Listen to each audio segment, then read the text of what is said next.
അമ്മയും നന്ദനയും ബിസിനസ് സ്ഥാപനങ്ങളിലേക്ക് വരുന്ന വിവരം യതീന്ദ്രനെ അറിയിക്കുന്ന കാർത്തിക. സുമിത്രയുടെ വീട്ടിലെത്തുന്ന ലൈലയുടെ അച്ഛനും അമ്മയും, സുമിത്രയുടെ കുത്തുവാക്കുകൾക്ക് മുന്നിൽ മറുപടി കൊടുക്കുന്ന ലൈലയുടെ അമ്മ, കുന്നത്തൂർ ടെക്സ്റ്റൈൽസിലെത്തുന്ന വസുന്ധരയും നന്ദനയും, നന്ദനയ്ക്ക് സാരി സെലക്ട് ചെയ്യുന്ന വസുന്ധര, ബിസിനസ് സ്ഥാപനങ്ങളുടെ ഹെഡ് ഓഫീസിൽ കയറി ചെല്ലുന്ന വസുന്ധരയും നന്ദനയും. ഇനി തുടർന്ന് കാണുക. ചുമതലാബോധം ഇല്ലെന്ന് മാത്രമല്ല, പണപ്പെട്ടിയിൽ നിന്നും കൈയിട്ട് വാരുന്നുമുണ്ട് യതീന്ദ്രൻ. അങ്ങനെയൊക്കെ ചെയ്യോ? അതൊക്കെ ആരോ അമ്മയോട് വെറുതെ പറയുന്നതാ. എനിക്ക് നേരിട്ട് ബോധ്യമുള്ള കാര്യമാണത്. പ്രേരണ മറ്റാരുമല്ല, കാർത്തികൻ. ആർത്തി ശകലം കൂടുതലാ കാർത്തികയ്ക്ക്. ഞാനിപ്പോ പറഞ്ഞ തലേണ മന്ത്രമില്ലേ, അതാ അവളുടെ ആയുധം. അത് പ്രയോഗിക്കാൻ ബഹുമെടുക്കിയ. എന്നാലും സ്വന്തം പോക്കറ്റിൽ നിന്ന് മോഷ്ടിക്കുന്ന പോലെയല്ലേ? അതവൻ മനസ്സിലാക്കേണ്ടതല്ലേ. ഇളയ മരുമകളുടെ കുറ്റം മൂത്ത മരുമകളോട് പറഞ്ഞ് ഏഷ്ണി ഉണ്ടാക്കുന്നതല്ല ഞാൻ. കുറച്ചിലാണെന്നുള്ള കാര്യവും അറിയാം. പിന്നെ എന്തിനാ നന്ദനെ ഇതൊക്കെ അറിയിച്ചതെന്ന് ചോദിച്ചാ, മോൾ ഇതൊക്കെ അറിഞ്ഞിരിക്കണം. ഉദയനെ ബോധ്യപ്പെടുത്തണം. എല്ലാം ചിട്ടയായും വൃത്തിയായും കൊണ്ടു നടക്കാൻ നിങ്ങൾക്ക് കഴിയണം. അതിന് നന്ദന മുൻകൈയെടുക്കണം.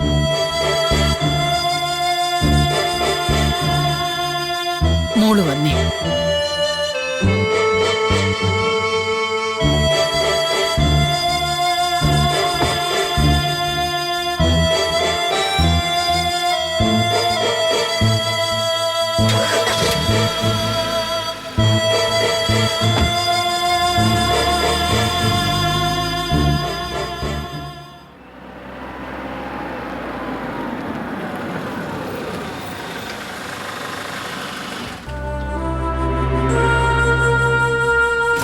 പിന്നെ നമ്മൾ പോയതെവിടെയെല്ലാം, കണ്ടതെന്തെല്ലാം, സംസാരിച്ചത് ആരോടൊക്കെ എന്ന് വേണ്ട എല്ലാ വിവരവും ഇതിനോടകം ഇവിടെ എത്തിക്കാണും. കാർത്തികയുടെ കാതിലേ. എന്നാലും കൂടുതൽ അറിയാൻ വേണ്ടി കാർത്തിക മോളെ വിളിച്ചു നിർത്തി ചോദിക്കും. ഞാൻ എന്താ അമ്മ ചെയ്യേണ്ടത്? സത്യം പറയണം. എന്തിനാ മടിക്കുന്നത്? അർഹതയുള്ള സ്ഥലത്താ നീ പോയത്. ഇനിയും വല്ലപ്പോഴും പോകുകയും വേണം. കാർത്തികേച്ചി എന്തെങ്കിലുമൊക്കെ പറഞ്ഞാ വേണ്ടമ്മേ, എന്നെ ഇതിന്നൊക്കെ ഒന്ന് ഒഴിവാക്കണം. ഇതായിപ്പൊ നന്നായി. ഞാൻ ഇത്രയും നേരം പറഞ്ഞതൊക്കെ നീ മറന്നുപോയോ? മോൾ എന്റെ കൂടെ നിൽക്കുമെന്ന് വിചാരിച്ചു. എല്ലാം ഒന്ന് നേരെയാക്കിയെടുക്കാൻ സഹായിക്കുമെന്നും കരുതി. ലാഭം മാത്രമല്ല, മുതലും കൂടി വിഴുങ്ങണമെന്നാ കാർത്തികയുടെ വിചാരം. നമ്മുടെ സ്ഥാപനങ്ങളിൽ ജോലിക്ക് വെച്ചിരിക്കുന്ന പലരും അവളുടെ ബന്ധുക്കളാ. ഞാൻ ആ മാനേജരെ പരിചയപ്പെടുത്തിയില്ലേ, അയാളും കാർത്തികയുടെ ഒരു ബന്ധുവാ. പ്രധാന അക്കൗണ്ടന്റും അവരുടെ ആളാ. ഇങ്ങനെ സ്വന്തക്കാരെ തിരികെ കയറ്റിയത് എന്തിനാ? തിരിമറി കാണിക്കാൻ. യതിയേട്ടന് ഇതൊന്നും മനസ്സിലാവില്ലേ? മനസ്സിലായിട്ട് എന്താ മോളെ? കാർത്തിക പറയുന്നതാ യതീന്ദ്രന് വേദവാക്യം. ഇപ്പൊ തന്നെ സമയം കഴിഞ്ഞു. ഇനിയും വൈകിയ ബിസിനസ്സുകളെല്ലാം കൈവിട്ടു പോകും. അതുണ്ടാവാതിരിക്കാൻ മോൾ എന്റെ കൂടെ നിൽക്കുമെന്ന് തോന്നുന്നു. ഇപ്പോഴും എനിക്ക് ആ വിശ്വാസമുണ്ട്. അമ്മയെ മോള് നിരാശപ്പെടുത്തില്ലെന്ന് വിചാരിക്കുന്നു. എന്നാ മോളിറങ്ങ്.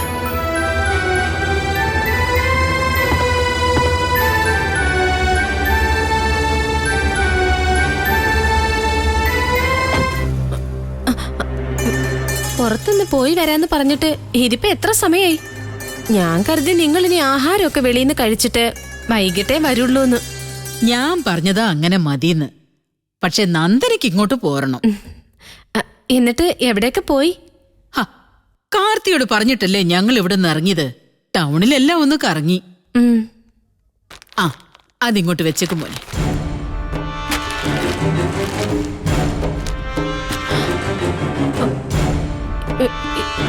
ഇതെന്താ ഇത്രയും കവറ്? ആ, നന്ദനയ്ക്ക് ഞാനൊരു 4-5 സാരികൾ എടുത്തു. 4-5 സാരിയോ? എന്നിട്ടിത് കൊറേ ഉണ്ടല്ലോ. ആ, എപ്പോഴും ചെന്ന് ഡ്രസ് എടുക്കാൻ പറ്റുമോ? പോയപ്പോ 2-3 കൂടുതലങ്ങ് എടുത്തു. എന്നാലും ഇത് കുറച്ചധികം പറ്റ. നന്ദന് പുറത്തങ്ങ് പോകുന്നില്ലല്ലോ അമ്മേ, പിന്നെന്തിനാ ഇത്ര സാരി? അപ്പോ കാർത്തിക പുറത്ത് എവിടേക്കെങ്കിലും പോവാറുണ്ടോ? പക്ഷെ എത്ര സാരിയുണ്ട്? അതിപ്പോ ഒരു 7-8 എണ്ണം അത്രേ കാണുള്ളൂ. 7-8? എന്നിട്ടൊരു 10-25 സാരിയെങ്കിലും നനച്ചിടുന്നത് കാണാറുണ്ടല്ലോ. മറ്റാരുടെയെങ്കിലും സാരി വാങ്ങിയിട്ട് അലക്കി കൊടുക്കാറുണ്ടോ കാർത്തിക? കടയില് ഡാമേജ് വരുന്ന സാരി ചിലപ്പോ ഏതിയേട്ടൻ എടുത്തോണ്ട് വരും, അതാ. അല്ലെങ്കിലും 1000-ന് താഴെ വിലയുള്ള സാരികളെ ഞാൻ ഉടുക്കാറുള്ളൂ. അതിപ്പോ കല്യാണം കഴിഞ്ഞ സമയത്തും എന്തിന് കുറെ നാള് മുമ്പ് വരെയും 5000-ന് മുകളിലോട്ടുള്ള സാരികളായിരുന്നു അധികവും. അത് നമ്മുടെ കടയിൽ നിന്നും അല്ലമ്മേ, ഏതിയേട്ടൻ ഓരോ സ്ഥലത്ത് പോകുമ്പോ വാങ്ങിക്കൊണ്ട് വരുന്നതാ. ഭർത്താവ് സ്നേഹമായിട്ട് വാങ്ങിക്കൊണ്ട് വരുമ്പോ വേണ്ടാന്ന് പറഞ്ഞ് നിന്ദിക്കാൻ എനിക്കറിയില്ലമ്മേ. ഇത് അതുപോലാണോ? ഉയ്യോ, കടയിലിരുന്ന് വിറ്റ് കാശാവേണ്ട തുണികളാ. ഈ കണക്കിനാണെങ്കിൽ കടയുടെ കാര്യം കഷ്ടത്തിലാവും. അല്ലെങ്കിലും കഷ്ടത്തിലാകുന്ന ലക്ഷണമൊക്കെയാ. അല്ല, യതീന്ദ്രൻ ഇങ്ങ് വന്നോ? ഇല്ല, രാവിലെ കമ്പനി പോയതല്ലേ. ഇനി ഏത് കമ്പനിയിലാണാവോ? ഞങ്ങള് പോയടത്തൊന്നും കണ്ടില്ല. ഇനി മറ്റെവിടെയെങ്കിലും കമ്പനിയോ ഓഫീസോ ഉണ്ടായിരിക്കും.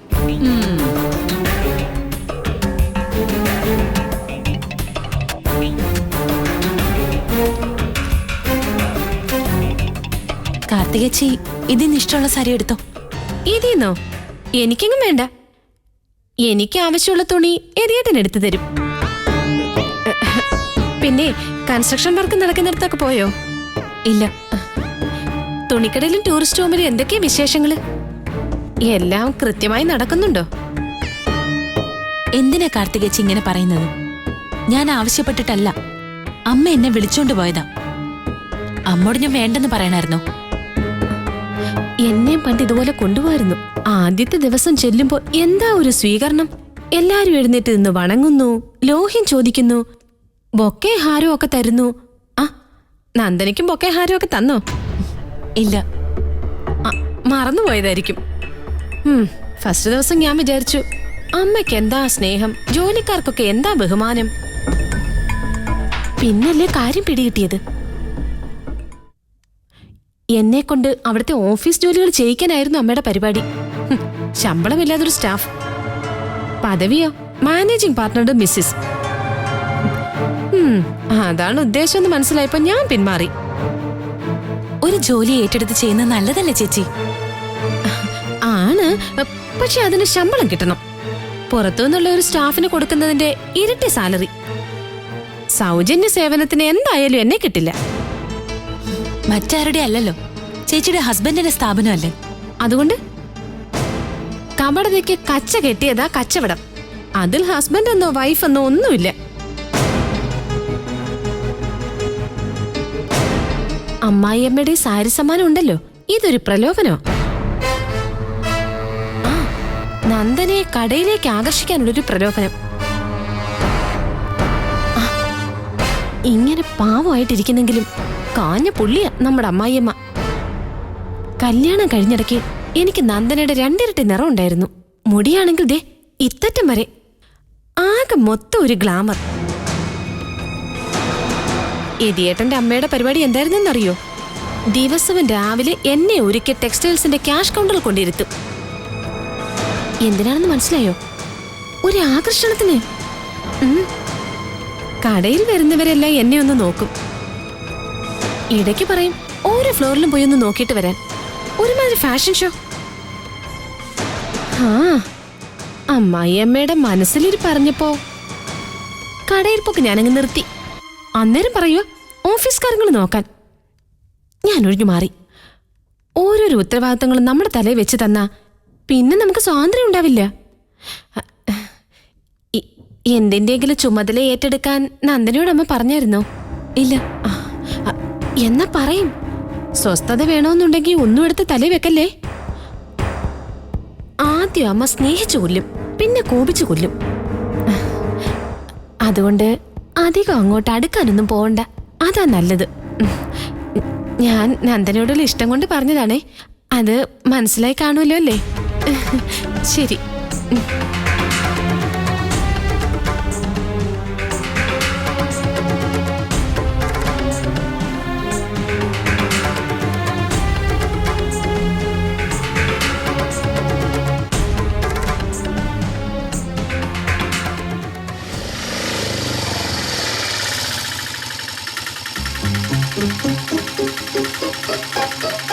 എത്ര 50.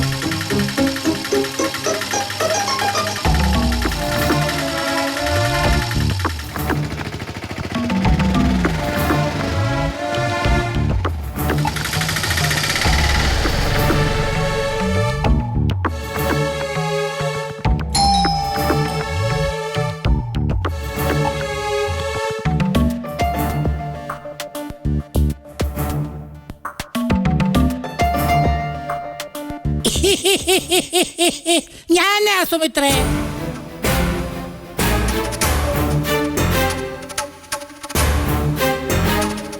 അങ്ങ് കൈനഗിരി മഴ കൊണ്ട് മുറ്റത്തോട്ടിറങ്ങാൻ വയ്യ. ഇടിച്ചു കുത്തി പെയ്ത്ത. ഇവിടെ അത്ര ഇല്ലെന്ന് തോന്നുന്നു. ഇല്ലേ സുമിത്രേ? അയ്യോ, സുമിത്രയ്ക്ക് ഇതെന്തോ പറ്റി? ദേഹസുഖം ഇല്ലയോ? എനിക്ക് അസുഖമൊന്നുമില്ല. എനിക്ക് കഴിഞ്ഞ ആഴ്ച സുഖമില്ലായിരുന്നു കേട്ടോ. ജലദോഷത്തിൽ തുടങ്ങി, അത് പിന്നെ ഫ്ലൂ ആയി. കടുക്കമൂലി സമൂല ഇടിച്ച് വിഴിഞ്ഞ് 3 വെപ്പ് കഷായം കുടിച്ചപ്പോ ഫ്ലൂ എങ്ങോട്ട് പോയെന്ന് കണ്ടില്ല. സുമിത്രയ്ക്ക് വന്നിട്ടുണ്ടോ ഫ്ലൂ? അയ്യോ, മോളെ കണ്ടില്ലല്ലോ. മോളെ അനിലേ, അനില മോളെ. ഒച്ച വെക്കണ്ട, അവള് വന്നോ. ആന്നോ?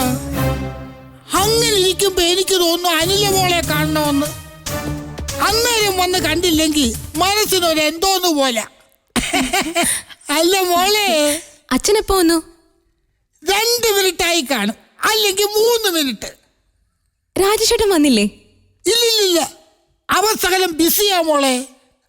ഇതങ്ങോട്ട് പിടിക്ക്. മോക്കായിട്ട് വാങ്ങിച്ചല്ലയോ നമ്മുടെ വീട്ടിലുണ്ടാക്കിയ ഇലയെ പൂങ്കൊഴക്കെട്ട്. പിന്നെ ബോട്ടേട്ടിലെ നമ്മുടെ ഷാജിയുടെ കടയിൽ നിന്ന് 5-6 അൽബൂരിയും വാങ്ങിച്ചു.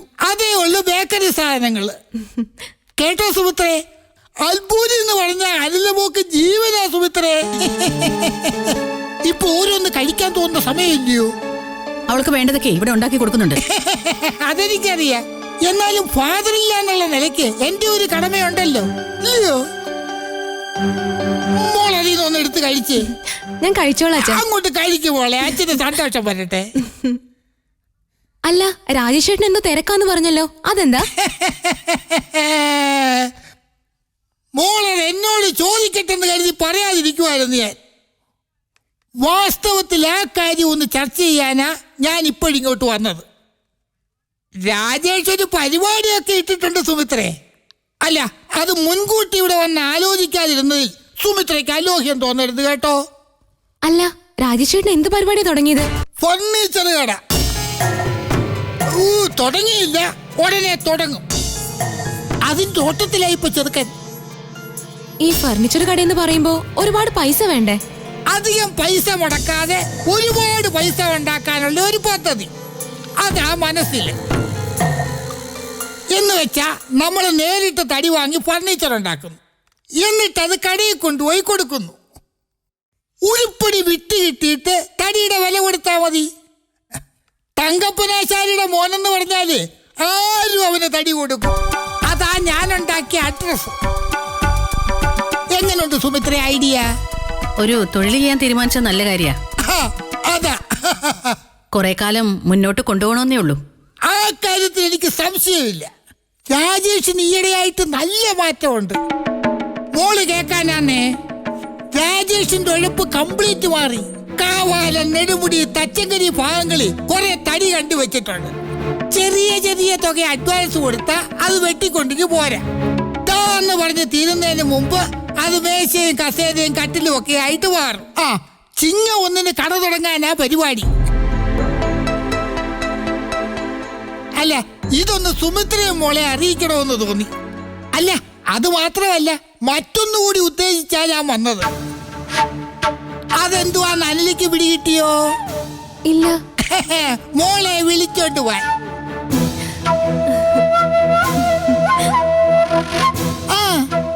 അനില മോളെ ഞാൻ കൈനഗിരിയിലോട്ട് കൂട്ടിക്കൊണ്ടു പോവുക. സത്യം? പിന്നല്ലാതെ. സാപ്പാട് കഴിഞ്ഞാ ഉടനെ ഇറങ്ങണം. ഇരുട്ടുന്നതിന് മുമ്പ് കുട്ടനാട്ടിൽ എത്തണ്ട. അല്ല, കൊച്ചിനെ ഇപ്പൊ ഇവിടുന്ന് സുമിത്രയ്ക്ക് ബുദ്ധിമുട്ട് കാണും, എനിക്കറിയാം. സാരമില്ല സുമിത്രേ, 6 മാസമാകുമ്പോ സുമിത്ര ആർപ്പാടമായിട്ട് വന്ന് കൊച്ചിനെ ഇങ്ങ് കൂട്ടിക്കൊണ്ടു വന്നാ പോരായോ? കഴിഞ്ഞൂൽ പ്രസവം പെൺവീട്ടുകാരുടെ അവകാശമാണല്ലോ. അല്ല, രാജേഷ് നേരിട്ട് വന്ന് വിളിക്കുന്നതാണല്ലോ അതിന്റെ ശരി. എന്റെ സുമിത്ര അതറിയാഞ്ഞിട്ടല്ല, പക്ഷെ ചെറുക്കം ഭയങ്കര ബിസിയായി പോയില്ലയോ? ആണ്ടുപുറപ്പിൻ തന്നെ രാവിലെ ഫർണിച്ചർ ഷോപ്പ് ഉദ്ഘാടനം ചെയ്യാനുള്ളതാ. ഊണൊരുക്കണ്ടമ്മേ, ഉച്ച കഴിഞ്ഞ് പോകാനുള്ളല്ലേ? ഒരടി വെച്ചേരും കേട്ടോ. ഞാൻ വിരുന്നുകാരനാണോ ഊണൊരുക്കാൻ? വീട്ടുകാരനല്ലയോ?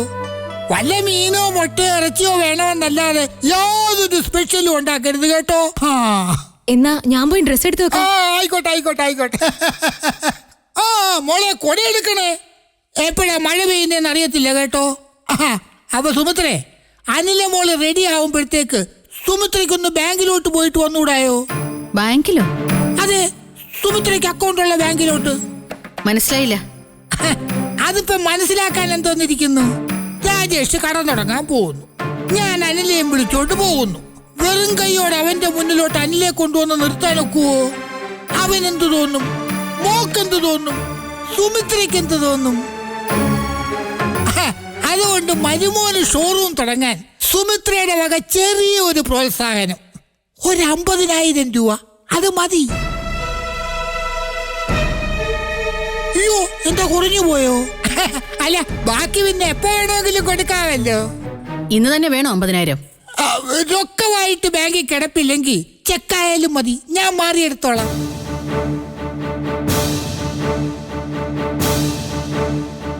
ചെക്കാന്നോ കാശാന്നോ രണ്ടിലൊന്ന് ഫിക്സ് ചെയ്തു സുമിത്രേ.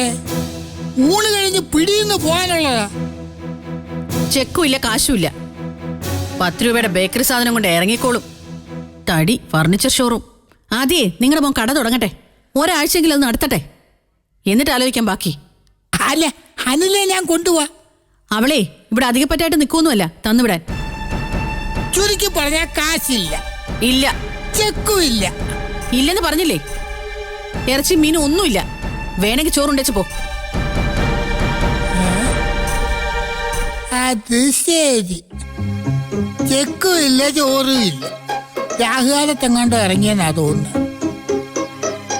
അമ്മേ,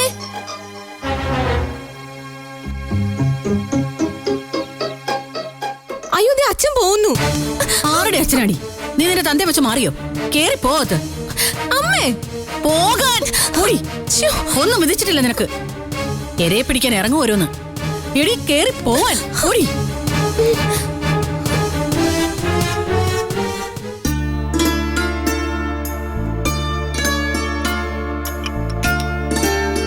ആ, നീ വരുന്ന വഴിയാണോ? കാറിന്റെ ശബ്ദമൊന്നും കേട്ടില്ല. അത് റോഡിൽ ഒതുക്കിട്ടു. ഞാനിന്ന് കടയിൽ വന്നപ്പോ നിന്നെ കണ്ടില്ലല്ലോ. ഓഫീസിൽ അന്വേഷിച്ചപ്പോ നീ അങ്ങോട്ടും ചെന്നിട്ടില്ല. രാവിലെ എങ്ങോട്ടാ യതീന്ദ്ര നീ പോകുന്നത്? അത് അന്വേഷിക്കാൻ വന്നായിരുന്നു അമ്മ. കാണാത്തപ്പോ പിന്നെ ചോദിക്കണ്ടേ? നീയും ഉദയനെ പോലെ സംസാരിക്കരുതേ യതി. നമ്മുടെ സ്ഥാപനങ്ങൾ ഞാൻ നോക്കി നടത്തുന്നതിൽ അമ്മയ്ക്ക് വല്ല അതൃപ്തിയുണ്ടോ? അങ്ങനെ ഞാൻ യതീന്ദ്രനോട് പറഞ്ഞോ? അതോ എന്നെ പറ്റി ആരെങ്കിലും അമ്മയോട് പരാതി പറഞ്ഞോ? അതായത് എന്റെ മാനേജ്മെന്റിനെ പറ്റി? ഇപ്പൊ നീ ഇങ്ങനെ ചോദിക്കാൻ എന്താ കാരണം? ഇന്നത്തെ സംഭവം തന്നെ.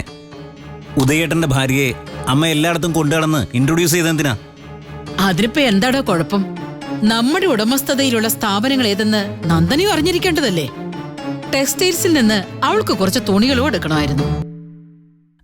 അത് ഓക്കെ, പക്ഷെ ഓഫീസിൽ കൂട്ടിക്കൊണ്ടുവന്നല്ലോ. അതിന്റെ ഉദ്ദേശം എന്താന്ന്? നിനക്ക് എന്താ യതീന്ദ്ര? നന്ദനെയെല്ലാം ഒന്ന് കണ്ടിരിക്കണമെന്ന് എനിക്ക് തോന്നി. അതോ പുത്തൻ മരുമോളെ ഭരണം ഏൽപ്പിക്കാനുള്ള പരിപാടി? ഭരണം ഏൽപ്പിച്ചില്ലെങ്കിലും നന്ദന കാര്യങ്ങളൊക്കെ അറിഞ്ഞിരിക്കണം. അതൊരു അത്യാവശ്യമാണെന്ന് എനിക്ക് തോന്നുന്നത്. നിനക്ക് നാളെ എന്തെങ്കിലും ഒരു അസൗകര്യം വന്നാ, ഒരസുഖം പിടിപെട്ട ആരെങ്കിലും വേണ്ടേ ഉത്തരവാദിത്വത്തോടെ നിൽക്കാൻ? എനിക്കൊരു ഭാര്യയുണ്ട്, കാർത്തിക. അവളുടെ കാര്യം അമ്മ മറന്നോ? കടയും കമ്പനിയും ലോഡ്ജും ഒക്കെ കൊണ്ടു നടക്കാനുള്ള പ്രാപ്തി കാർത്തികയ്ക്കുണ്ടെന്ന് നിനക്ക് തോന്നുന്നുണ്ടോ? ഉണ്ടെന്ന് ഉറപ്പുണ്ടെങ്കിൽ ഞാനതിന് സമ്മതിക്കാം. എല്ലാം പൂട്ടാനല്ല, വൃത്തിയായിട്ട് കൊണ്ടു നടക്കാനാ ഒരാള് വേണ്ടത്. നിന്നെപ്പറ്റി എനിക്ക് അതൃപ്തിയുണ്ടോ, ആരെങ്കിലും എന്നോട് പരാതി പറഞ്ഞോ എന്ന് നീ എന്നോട് ചോദിച്ചു. പക്ഷെ അത് നിന്റെ മനസ്സിൽ തന്നെ ഉള്ളൊരു ചോദ്യാ. അച്ഛനായിട്ട് തുടങ്ങി വെച്ച സ്ഥാപനങ്ങളാ. ഉദയനാണെങ്കിൽ വേറൊരു വഴിക്ക്. എല്ലാം മനസ്സിലാക്കി നിൽക്കേണ്ടത് നീയാ. ആരും പറയാതെയും ആരെ കൊണ്ട് പറയിപ്പിക്കാതെയും ചുമതലകളൊക്കെ നോക്കേണ്ടത് നിന്റെ കടമയാ. ഞാനത് ചെയ്യുന്നുണ്ട്. അഥവാ ആർക്കെങ്കിലും കംപ്ലൈന്റ് ഉണ്ടെങ്കിൽ മേൽനോട്ടം ഏറ്റെടുത്തോട്ടെ. പക്ഷെ അത് ഞാൻ വച്ചൊഴിഞ്ഞതിന് ശേഷം മാത്രം മതി. അമ്മ അത് മനസ്സിലാക്കണം. യതീന്ദ്ര, എടാ,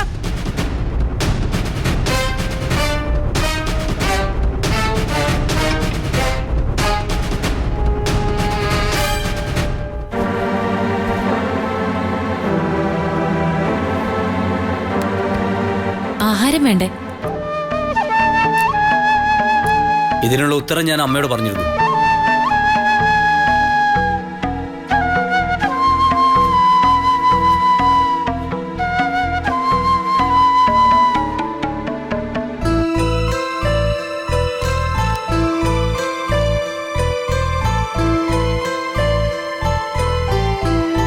ഷോപ്പിംഗ് ഉണ്ടായിരുന്നു അല്ലേ? പുറത്തു പോകുന്ന രാവിലെ പറഞ്ഞപ്പോ ഇക്കാര്യം അജണ്ടയിൽ ഉണ്ടായിരുന്നില്ലല്ലോ. അമ്മ നിർബന്ധിച്ച് കുറച്ച് സാരി എടുത്തു തന്നു. അതിലൊരു പരിഭവത്തിന്റെ ധ്വനിയുണ്ടെന്ന് തോന്നുന്നു. അമ്മയായിരുന്നില്ല തനിക്ക് സാരി എടുത്ത് തരേണ്ടതെന്നൊരു സൂചന?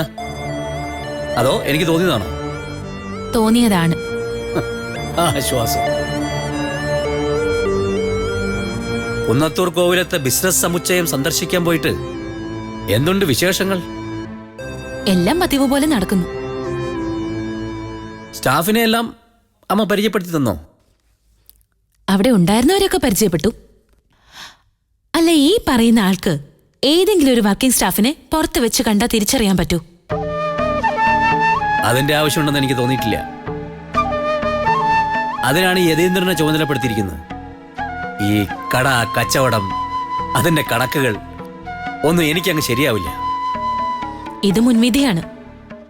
May be. എന്താ, എന്റെ നിലപാട് തിരുത്തണമെന്ന് ആവശ്യപ്പെടാനാണോ? അല്ല, പക്ഷേ ഈ വീട്ടിലെ ഞാൻ ഉൾപ്പെടെയുള്ള എല്ലാവരും ആഹാരം കഴിക്കുന്നതും എല്ലാ ചെലവുകളും ബിസിനസ്സിൽ നിന്ന് കിട്ടുന്ന വരുമാനം കൊണ്ടാ. അതിനെ തള്ളി പറയുന്നത് ശരിയാണോന്ന് എനിക്കൊരു സംശയമുണ്ട്. ഓ, ഒരു ദിവസം അമ്മയുടെ കൂടെ ജസ്റ്റ് വിസിറ്റ് നടത്തിയതേ ഉള്ളൂ. അപ്പോഴേക്കും റെസ്പോൺസിബിലിറ്റിയെ കുറിച്ചൊക്കെ ബോധമുണ്ടായിരിക്കുന്നു. ഈ മറുപടി ഞാൻ പ്രതീക്ഷിച്ചു. പക്ഷെ യതിയേട്ടന്റെ ചുമലിലെല്ലാം ഏൽപ്പിച്ചിട്ട് മാറി നടക്കുന്നതിൽ അമ്മയ്ക്ക് അതൃപ്തിയുണ്ട്. അമ്മയുടെ പേര് വലിച്ചഴിച്ച് എന്നെ ഈ വിഷയത്തിൽ പിടിച്ചിടാന്ന് വിചാരിക്കണ്ട.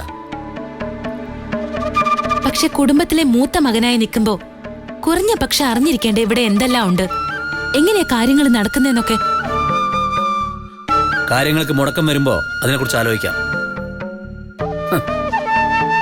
പിന്നെ കുടുംബത്തിൽ എന്തൊക്കെ ഉണ്ടെന്നുള്ള ചോദ്യം, ആ കാര്യത്തിൽ ഒരു ഏകദേശ ധാരണയെങ്കിലും എനിക്കുണ്ട്. ഈ ചോദിക്കുന്ന ആൾക്കോ?